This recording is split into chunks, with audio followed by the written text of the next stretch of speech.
Dios fue tomado y se lo transformó en algo que no era. Este Yahvé fue transformado en el Dios omnisciente, trascendente, omnipotente.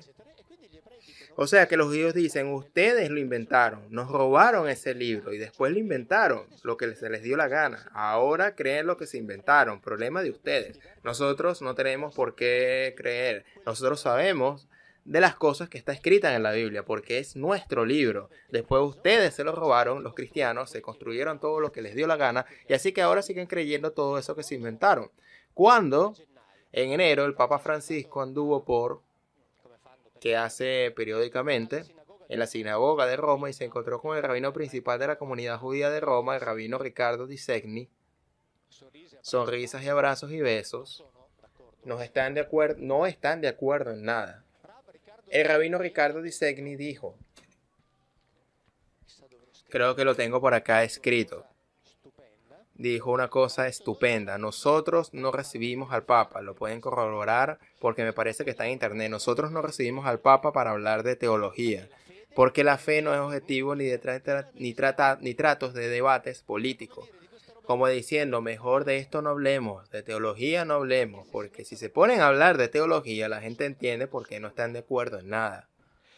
Y la gente entiende por qué entre la iglesia romana y el judaísmo, que comparten la Biblia, no están de acuerdo en nada. La gente se va a poner a hacer preguntas. Porque van a decir cómo es posible que hayan empezado con el mismo libro y después. Es obvio. Porque para uno de ellos ese libro es una cierta cosa bien concreta y la otra le hizo falta inventarse algo. Igualmente precisa, pero precisa desde el punto de vista de su fantasía. Así que por eso de esas cosas ellos no hablan, en ningún término, judíos ni cristianos, entre ellos, especialmente cuando están en público. Porque incluso cuando la iglesia le dice a los judíos, ustedes son nuestros hermanos mayores en la fe, yo les soy sincero, les diría no. O sea, le dicen igual, pero no públicamente. Yo con tu fe no tengo nada que ver. Vos me robaste un libro. Yo con la fe que construyeron sobre ese libro no sé nada, porque ese libro habla de mi pueblo, no del tuyo. No de ustedes. Habla de nosotros, de la familia de los israelitas. Esas son promesas para nosotros. Y si nosotros cumplimos con nuestro pacto, eso se cumplirá con nosotros. Pero tiene que ver con nosotros, no con el mundo de los cristianos, que es un mundo construido artificialmente. Por eso es que no discuten de teología menos públicamente, porque de otra manera la gente entiende.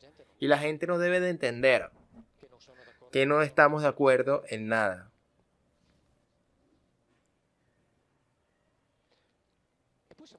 Y el debate continuó. Y llegamos a un concepto en este debate del 2016 donde el cristianismo no entiende nada. Ahora nosotros sabemos por qué. En resumen, la doctrina dice, nosotros somos los pecadores, dice el cristianismo. Porque nuestros antepasados cometieron un pecado considerado el pecado original. Nosotros nacimos manchados por el pecado original, dice el cristianismo, que este es el pecado original que trajo la muerte y el sufrimiento al mundo.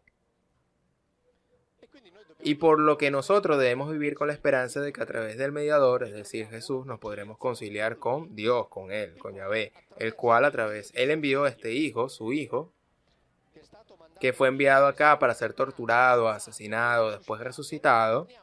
Podemos tener esperanza de acceder a la vida eterna que teníamos antes. Pero la eternidad en la Biblia no está. Cuando se habló del pecado original, la pregunta respondió primero el rabino principal. Acá se pone dificultoso hablar, no porque no quiero ofender la sensibilidad de nadie, porque para los judíos el pecado original no existe, porque en la Biblia no está. Es por eso, él dice con razón, es dificultoso hablar de esto porque no quiero ofender a los cristianos, habiendo ahí cristianos, que creen en el pecado original y pues era incómodo, así que por eso dice, no quiero ofender la sensibilidad de nadie.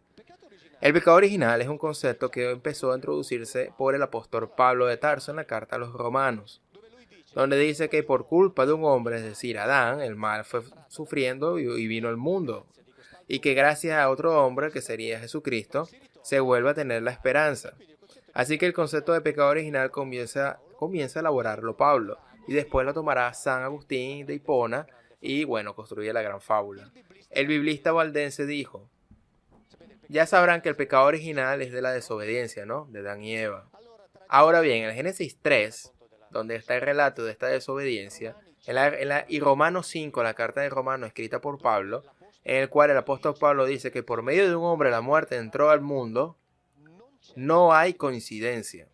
Y más bien, uno al leer a Pablo, se puede preguntar de dónde sacaron esas ideas o dónde él sacó esas ideas. ¿Se entiende? Y yo estoy de acuerdo con él. Entonces paremos esta farsa, ¿no? Empecemos a preguntar de dónde sacó esa idea desde el momento que no está en la Biblia.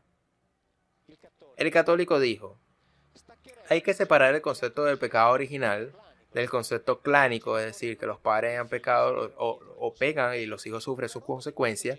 Una situación de este tenor, según mi punto de vista, en el Nuevo Testamento es ampliamente contradictoria, pero también desafortunadamente es ampliada y es usada por la teología.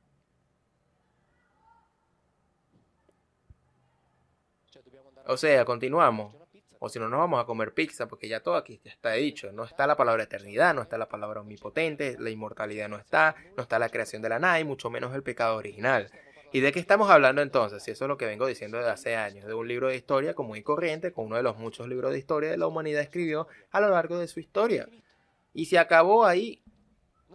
No está el pecado original. Sino que si no está el pecado original, acá en el auditorio está Laura Fexia, que escribió un libro muy bueno de apariciones marianas, El Gran Fraude, se titula así, y también está preparando otro igualmente polémico y más incluso en 1800, así que es un libro que recomiendo. En 1858, el Pío IX proclamó el dogma de la Inmaculada Concepción, el cual para muchos cristianos significa que la Virgen María concibió a Jesús sin hacer el sexo, la cochinada del sexo. Inmaculada Concepción significa que es el único ser en el mundo de la historia a haber nacido sin la mancha del pecado original. Pero si el pecado original no existe, todos nosotros nacimos sin esa mancha. Así que por lo tanto ese dogma es un dogma que mañana por la mañana va a ser falso. O es lo mejor de las hipótesis, dogma que mañana por la mañana desaparecerá. Porque todos nosotros nacimos inmaculados, porque el pecado original no existe. 1858, en Lourdes. Barbarnete Soboris se aparece la figura femenina en el idioma, en el dialecto parenaico, que quiere decir aquella. Ella le llamaba siempre aquella. Ese después se convirtió en la Virgen, como muy bien explica Laura, cuando la iglesia se adueñó de todo esto. Y aquella dijo 4 años antes, el dogma, yo soy la Inmaculada Concepción. Ahora, si era la Virgen, sabía de lo que estaba hablando, viendo que el pecado original no existe. Y si no era la Virgen, ¿no será que lo hicieron decir a aquella lo que no dijo, porque le servía a la iglesia, que alguien velase a ese dogma?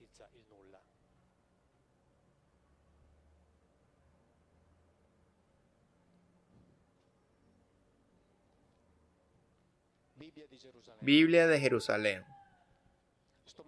Estoy manteniendo el pacto, ¿eh? Ninguna traducción mía. Así que aquel que no esté de acuerdo conmigo, porque puede haber algunos que no lo estén, ellos discuten entre sí. Y después dicen entre ellos los sabios y después nos dicen a nosotros, los ignorantes, cuál es la conclusión. Pero que discutan entre ellos si no están de acuerdo, es decir, discutan con lo que escribieron los diccionarios, que lo discutan con la Biblia de Jerusalén, que dice que no significa omnipotente, que discutan entre ellos, porque nosotros podemos esperar, no hay ningún problema. Así que, si no están de acuerdo, que se la arreglen ellos. Y no estoy hablando de usar ni siquiera una sola de mis traducciones, lo estoy diciendo con la Biblia en la mano, lo que ya está escrito en la Biblia. Pecado original, veamos. Génesis 3. Ya saben, cuando Adán y Eva desobedecieron. Por cierto, esto viene perfecto para hablar del libre albedrío. La primera vez que Adán y Eva toman una decisión propia, se la mandan a guardar. Así que este es el libre albedrío. Es decir, te hacemos libre para decidir, pero si no haces lo que decimos que hagas, eso es libre albedrío, lo que a mí no me respecta. Disculpe, es decir, todos los dictadores del mundo dicen eso mismo. Si no haces lo que yo digo, Y si ustedes leen la Biblia van a ver que todo gira a todo esto. Si ustedes hacen lo que les digo, yo les ayudo.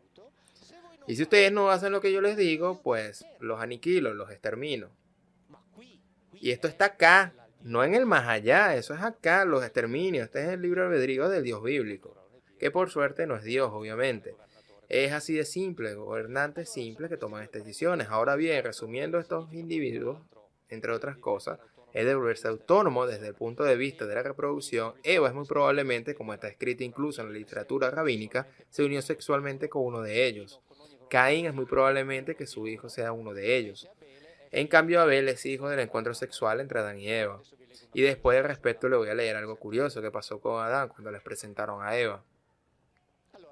Ahora bien, digamos, la desobediencia. Biblia de Jerusalén. Aquí no se habla de un castigo para el hombre, por motivo de una falta cometida, sino más bien de una medida preventiva. Así que cuando Adán y Eva toman una decisión autónoma, los Elohim dijeron, y lo pueden leer en la Biblia, lo pueden leer, ahora el Adán se ha vuelto como uno de nosotros, en plural, nosotros. Así está escrito, ahora el Adán se ha vuelto como uno de nosotros. Ahora que no tenga acceso esto le agrego yo, o sea, que no tenga acceso al árbol de la vida, así que por eso fuera de acá, váyanse. Se trata de una medida preventiva porque los Elohim tenían terror, miedo, de que el Adán, que ya ha entendido ciertas cosas, tuviera acceso al árbol de la vida, donde se hacen otras cosas determinadas, porque se podía volver poderoso, muy peligrosos para ellos. Se trata de una acción preventiva. Así que no es algo de expulsarlo del paraíso. Los expulsa para evitar que se vuelvan peligrosos y que después se pusieran en contra. Pero no termino acá. Esto es lo que respecta al dogma del pecado original. Escuche bien esto, Página 25, la edición del 2023 o del 2013. No hay que buscar aquí todo eso que fue dicho después. Ya sea que se trate de las relecturas bíblicas, por ejemplo, la de Pablo en Romanos 5, o de las formulaciones dogmáticas de la Iglesia, edición 2013. No hay que buscarlas acá, porque no están.